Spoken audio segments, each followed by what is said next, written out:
Mama wakwaba wafreme Adwoa searching mesrel na wa subscribe to my channel. Nia notification bell so for more news. Ebusuafo ora kwaku dewro journalist odini djuma ewo Movement TV ono na host the political talk show ewo ho ode ensem bi atodwa o kire se ye kan nipa oye tribal politics pa ewo Ghana hanuma oman penida da John Dramani Mahama na so party a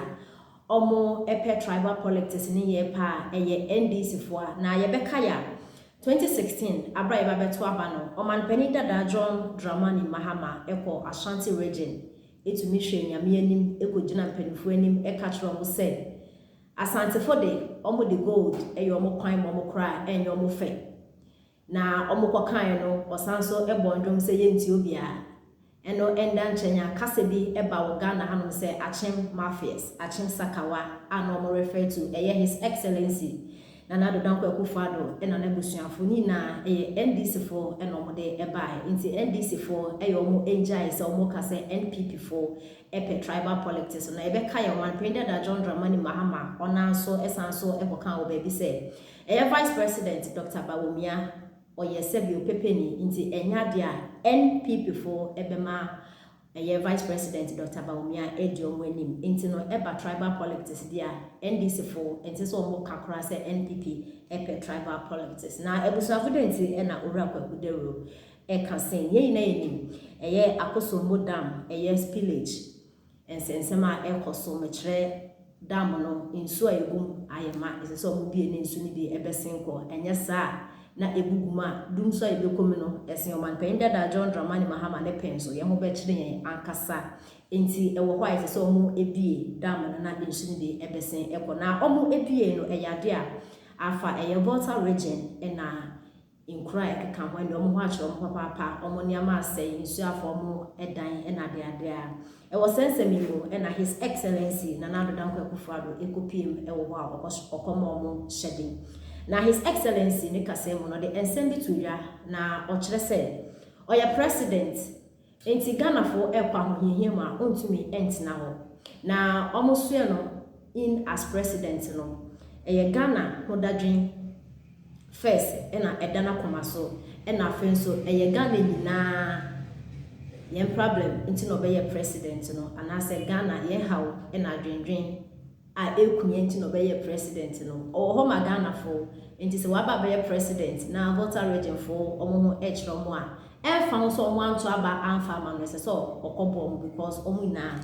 Ghana fo na ebusuafo ensema his excellency Nana Danko Akufo-Addo kan NDC fo omo ti kokun adanya adentina his excellency Nana Danko Akufo-Addo akokase Volta region for months aba ma NPP amayoku ana so on his excellency Nana Danko Akufo-Addo for months aba ma no omo anto aba ma no any interest mema no oba ho omo ye Ghana for so oba ho ensema his excellency kan NDC for so months aso omo boafu ani enda na do mo aso ne ha etwe ne basana sere nya asempetwa kra ene no na NPP fo bi echese his NDC for adwobro omo brafem na ensema his excellency kan no enye bone kwan so na ode kan na e wo sensemi mu no honorable Tifa Bomashi Ketu South MP also the nsema betu de ochre say sa commenter his excellency Nana Danko Akufo-Addo emeki wo Volta region no enyade not enkase na afem for his excellency Nana Danko Akufo-Addo kwa Volta region no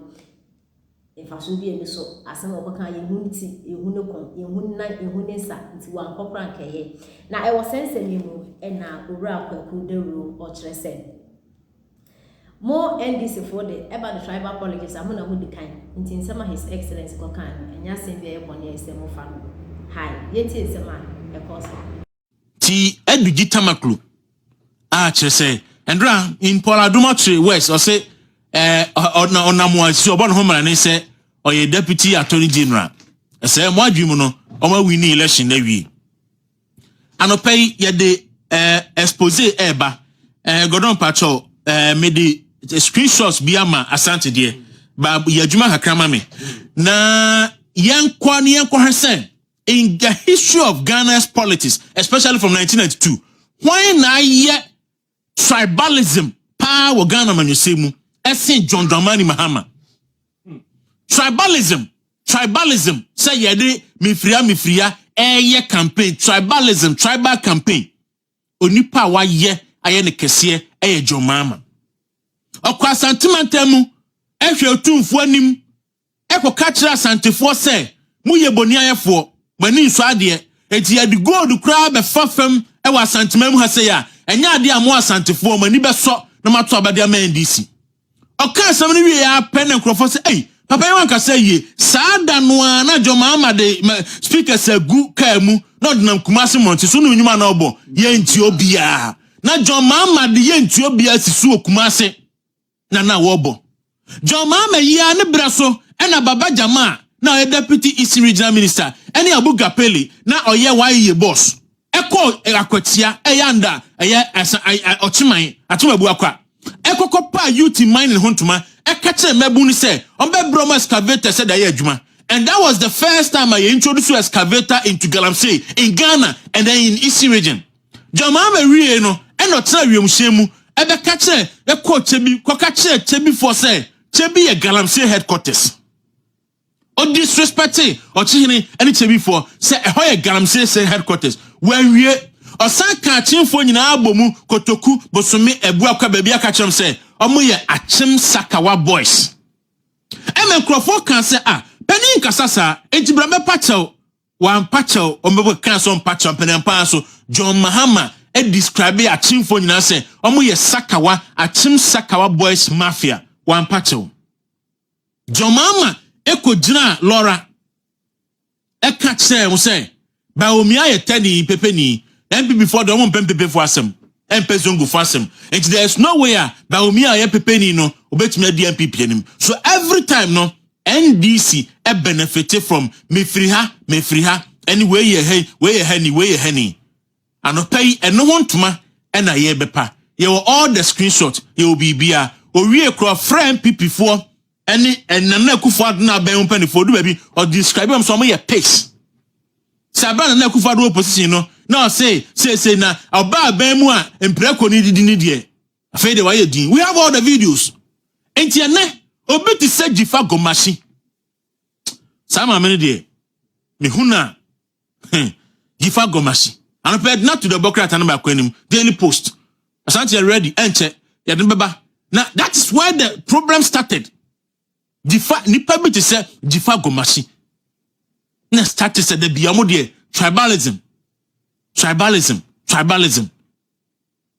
and nobody ba voter NDC for nya wa sentimentum no a draw to see vote omunya or central voter region but John Mahama still could just sentimentum e catch us at for say omani nso ade ayi NDC Eastern regional former and on regional secretary friend Baba Jama Koni or say chebi for Mahama kwe nso amomo nti achemfo